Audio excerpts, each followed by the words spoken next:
Hey everyone, it's Johnny from Johnny Reps. In today's video, you're going to see what it's like to go through a first-time training session with me. I'm working with Allison, who is a member here at my gym in Toronto, and this was her very first time training with me one-on-one. My goal with these first-time training sessions is always to make it a low-pressure, supportive environment, somewhere you can learn, build confidence, and start making progress from day one. Now, what makes this session a bit more special is that Allison is also 15 weeks pregnant, and she told me before we started that she actually has some big-time athletic goals for after she has that baby. So in this workout, we're going to take that into account, keeping things safe and smart, but still challenging her enough to move forward. Let's get into it.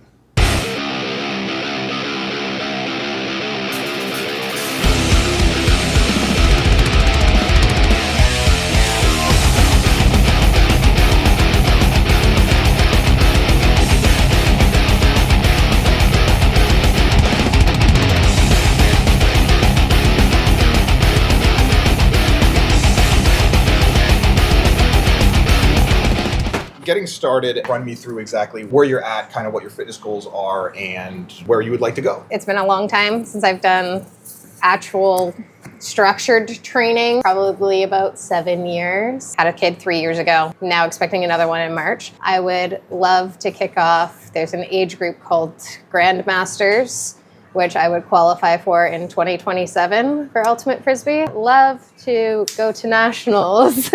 Okay. So we're kind of like on that 2-year plan of, have another baby, some recoveries as quick as possible, and I can get back to prime ultimate playing state. One of the reasons why I actually wanted to work with you today is because you did mention that you are pregnant. I've worked with a few women during pregnancy, and I think it's a really underserved demographic in a lot of ways. There's a lot of misinformation out there in that space. One of the first things I ask any woman I'm working with who tells me she's pregnant is, I think this is very important to do, is ask what advice your doctor gave you regarding exercise, if any. The only advice I've gotten so far is avoid contact sports or high-risk activities like skiing. They're very supportive of me continuing to work out, provided I am still comfortable doing so and, make smart adjustments. Generally, especially as you get to the second and third trimester, I'm not having any clients doing heavy weighted planks, anything where you have the potential of falling on your stomach. I think a lot of personal trainers don't necessarily do this, but I try to follow what the guidelines are from Health Canada for exercise with pregnant women. The guidelines for physical activity are pretty similar to what would be for the average person. It's just that how you go about doing it might be slightly different. The misconception some people have is that you should either cease physical activity entirely or you need some extremely specialized program. There's literally programs for trainers that specialize in pregnancy, basically. Yeah. And I think some of them are not fully scientific, unfortunately. First pregnancy, all I did was cardio and yoga. So I was running into 30 weeks pregnancy, but this one I'd like to lift weights as long as possible since I started going to the gym right before. And that was actually the second thing I was going to say that I often ask if it's the second child. What was your experience with exercise the first time you were pregnant? So the first time, I was running once or twice a week until the weather got too hot. And then I was doing prenatal yoga at home once or twice a week, but I'd like to be stronger. This one, seeing how I have to carry around a 30-pound toddler the entire time as well. So you're maybe more interested in doing weight training and strength training. And I know you've been coming to the gym for a little bit and you've been doing more strength training now, so you are a little bit more acclimated to it. That's another thing that also a lot of people are apprehensive about. It used to be in the old recommendations that they're don't start new types of exercise while you're pregnant. That's no longer the recommendation. It's just that if you do begin new types, you should ease into them slowly. Yeah. I'm glad that you're already doing it, right? And the next step is kind of just make sure that we're structuring it right, doing it progressively and not taking any unnecessary risks. Now, you said you want to qualify for Ultimate Frisbee in 2027. Yes. How do you do that? Because I'm kind of ignorant to this whole world. I used to be the young fast player. That being my first year of eligibility, I would like to be the young fast player at 37. So I'm definitely not as strong as I used to be in my 20s and definitely not as fast as I used to be as a result of that. It's the ability to keep up with somebody on the field. Movements are very similar to that of soccer, of needing to quickly change direction, have that explosive energy. How do you qualify? Is there a competition? What's the process? There might be team tryouts early in 2027. Realistically, people kind of start scoping their teams in 2026. At that age group, it's less about tryouts, more about who you know. That means impressing people every time I enter the field. So it's not really necessarily based on strictly your performance. Yeah. Last year, I didn't compete competitively. I just played locally, recreationally. So I do have some of those contacts in place, but yeah, I stopped playing at the end of August. How far into the pregnancy are you currently again? I'm 15 weeks. 15 weeks? Okay. So, gotcha. So you're kind of like just on the edge of the first going into second trimester. Yeah, just entered second trimester.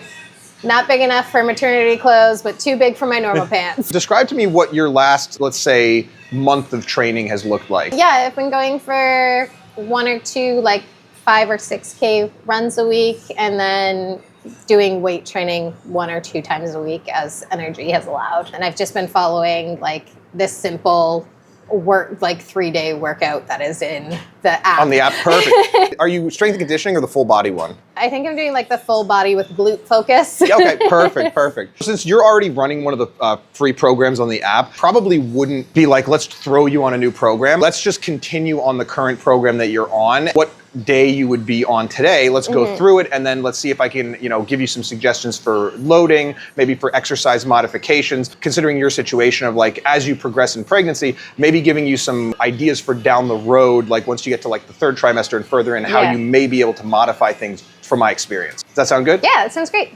Perfect. Let's get to it. As Yogi Berra would say, if you don't know where you're going, you're not going to get there. So I would be on day 3. Is that the one that starts with the sumo deadlift? Yes. I'm going to show you a modification we can do up here. We're going to elevate you on plates. What weight did you do last time you did this? Asking all the hard questions. And just so everybody knows, generally speaking, your warm-ups are the same exercise but with less weight. I apparently did not record my weight for this. I think I was doing like 30, 35, then 40. We'll start with 25. Reach down in the center, pick it up like this, and that's your lift. This feels so much more stable than being on the bench. Yeah. I'm like, I'm gonna fall off the bench. 1, good. This is a deadlift, right? Whether it's good, it's a sumo deadlift, Ukrainian deadlift, conventional deadlift. Yeah. Generally speaking, you want your arm position in a deadlift to be around your torso. As you get like further on the pregnancy, right, you're gonna have a larger baby bump. So you're not gonna wanna have your arms like pushing up against your stomach while you're doing it. You might actually even need to widen your deadlift stance and widen your grip. Generally speaking, it's gonna be a less efficient way of deadlifting, and you might actually need to reduce the weight that you're using. Yeah. But it's gonna be safer because you're not gonna be like pushing down on your belly with like heavy weight. I would just get in the habit of like always having your arms like around your torso when you're deadlifting. Okay, let's give that a shot. 6. One clarification, this was my bad. I think the way I explained it wasn't great. When we're doing this, you're gonna have to, just because of the way the implement is, hold it out in front of you a little bit when you're picking it up, right? But when we lock out, we want it to be locked out like up against you. We don't want it to be like held in front of you when we lock it out. We want it to be like right here. Arms again are still around your torso, so we're nice and safe. Yeah. So it's down here and then up around you like this. I feel like I have a lot better positioning and like execution of like properly doing it, rather than I did notice last time I did it that I had like a little bit of a sore back. Okay. Probably because I was holding everything too far out. Am I good to add more weight? Yeah, so we did 35. Do you want to do 45? Yeah. Most of the ladies I've trained, 3rd trimester is very hard to make strength gains. You can like exactly. Like I think you can continue to make strength gains like through the 1st for sure, and most of the time through the 2nd. 3rd trimester, I haven't trained anyone who's actually gotten stronger during the 3rd trimester. Yeah, no, I was like, if I maintain, that would be amazing. Yes, exactly. That's the main goal. Yeah, I understand I may take some losses. Yeah, exactly. And don't feel bad either way, because good. That was a very good rep. Good. And 15. All right, so I think, we're good on these. Good set. Barbell rows. Since you've been doing this lift and you have experience on it, I just want to see what you are currently doing and then adjust from there. I'm done. 1, 2, 10.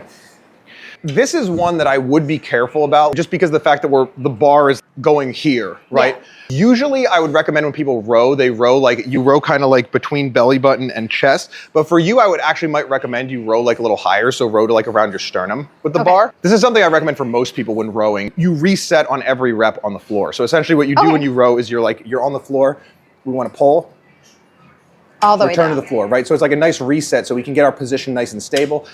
So it's not like if you're here, it's like each rep, one rep might be here. It's kind of like you start getting a little inconsistent if it's floating in the air from rep to rep. But if you get to reset on each one on the floor, you can kind of make sure that your positioning with the bar is consistent on every rep and your technique is consistent. I I might add 5 on each side to see how I feel and give myself the grace that that might be my working weight rather than... Good idea. When you move to the 3rd trimester, I'd probably sub this for something like a dumbbell row. Just something where you're not having something like right in front of you there. I feel like I'm more comfortable with the barbell movement because that's what I'm most practiced with versus like anytime I have to do rows with dumbbells, I'm like, I don't know, hands coordination, like. Another option you could try is you could also do the cable row, but you could do it with the parallel grip because it gives you space like here, right? Like it's curved inward, so you're gonna have like you're not gonna be like hitting yourself, right? Yeah, you can't bring it in tight. Exactly. And remember, reset on the floor on each rep, pull to like your sternum. 1, good, that's exactly it. Good, that looked good, how'd it feel? It felt good. I think I can do the added 5 and then Add another 10? Or add another 5 to each side? Add another 5 to the 10 total, yeah. 10 total, yeah. All right, 6 reps. 1, I good. realized. Try and keep your back more parallel to the floor. Yes, 2, yep. And 6, good. Perfect. Those look great, how'd they feel? Good, felt good. Are you still playing Frisbee now? Like, no. Yeah, right. I tell people it's non-contact the way basketball is non-contact. Yeah, like there's people still are a whole lot falling and tripping all the time. Yeah, exactly. If I knew everyone on the field, I'd be comfortable playing right now.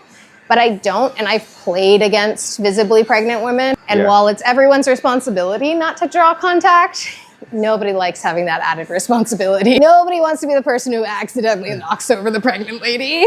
When you're in the weight room, you can kind of like, you can adjust every single variable, right? You're in control of everything, and it's not like, you know, someone's just gonna run in and like knock the barbell out of your hand. Yeah, or something. exactly. And if they do, they're gonna get thrown out of the gym. Today, if you feel better lifting heavy, lift heavy. If it doesn't feel okay, lift lighter. Or don't do that one that day. Exactly, Yeah. exactly. Yeah. Auto-regulation, that's what they call it.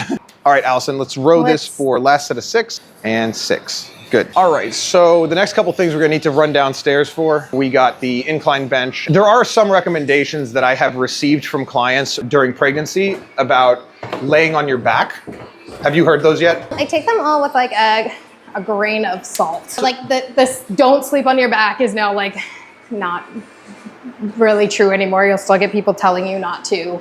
It's not, like, yeah, it's not the really. impact is not as huge as everyone made it out to be. My understanding of the situation is that there are some instances where there have been complications or injuries or potentially even damage to the child, to the baby from if you sleep on your back for like the entire night. I've actually heard this directly told to my 2 clients have been pregnant, have said like, therefore, you shouldn't do any exercises laying on your back. The period of time you're laying on your back for an exercise, a set of bench press, it's gonna be like 30 to 60 seconds versus like sleeping all night. There's an enormous difference there. My last one, I only got up to 17.5, so I'm gonna start at 15, do the 17.5, see how it feels, 20. Perfect. I love that you're kind of like intuitively auto-regulating, which is like exactly what I would recommend to client in your situation anyway. I was like most proud of progress on this one because I was like struggling with 12s. Nice. And now you're almost doing the 20s. Or you are doing the 20s. I want you to touch the dumbbells a little bit higher. 5. Like, yes, exactly. Right there. 5. Good. 6. And just pull them out just a little bit more than you're doing. Yeah, there we go. And I think the last thing that you need to do just to perfect your incline press, when you're pressing, don't press in front of you, press straight up. I was definitely just thinking about it like in terms of like parallel to your body, regardless of the angle of your body. It took me far too long to understand that that's actually not the proper way to do an incline bench. This is why I'm here today. Yeah, so jump up to the 17s and we'll do that again. Okay, so I want to be like here. Yes, press parallel. Press straight up and touch higher on the, there you go, press straight up. Good, that was a very good rep. One more. So if you go to nationals, is that like Canadian nationals or? Yeah, it would depend on what team I'm touring with. Local teams have made it to American nationals for that age group. I don't know, I'd have to look up when the world qualifying year is, but I think world qualifying is the even years, unfortunately. Is it like a co-ed team or is it like a women's? Okay. I would play co-ed. I don't think there is 2 local women's grandmasters, but okay. Co-ed tends to be my jam. And when you say grandmasters, what does that mean? Grandmasters for women is 37 plus. For men, I believe it's 40 plus. Master starts at 30 for women, and I always get mad that COVID stole my master's intro year. Because I was like, that was my year to be the rookie, be the like young great player. So I started playing Ultimate in my 20s, so I kind of like didn't have that real like rookie experience of being being the young blood on the team. So I'm like, okay, we just got to keep moving the bar. Next group, 37, I can be the young player at 37. Yes. I started doing strength sports in my like mid 20s. So like my first powerlifting meet, I was 27, like almost 28. I was never really like the young guy. Yeah, exactly. Yeah. All right, last set here. We had a good 3-minute rest on that one. So yeah, let's do the 12. Glad somebody's paying attention to time. You know, the technique adjustments are making a big difference. That slightly wider, yep, good. And the touching higher and the pressing straight up. And 12. Good. Great set. Next up is the back extension. When you do the back extension, have you been using weight on it or have you been doing it unweighted? I was using weight on it, just like holding like a 15 dumbbell. That's it, like just a little bit. So this is sets of 8. Okay. Let's see what we're doing. And I think we have the glute focused version on the program. And one more. And 8. Good.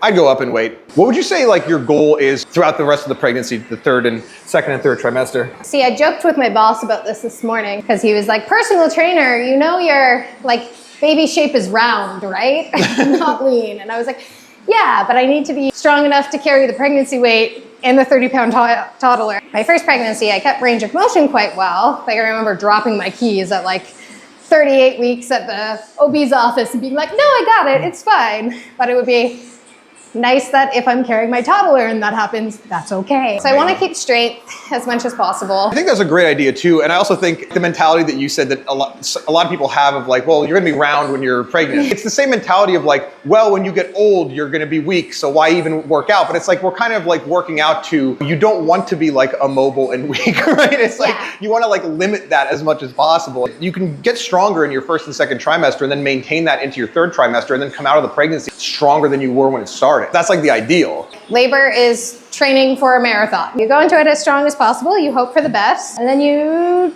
take a couple months to recover. I think you got a really great mentality. Good range of motion.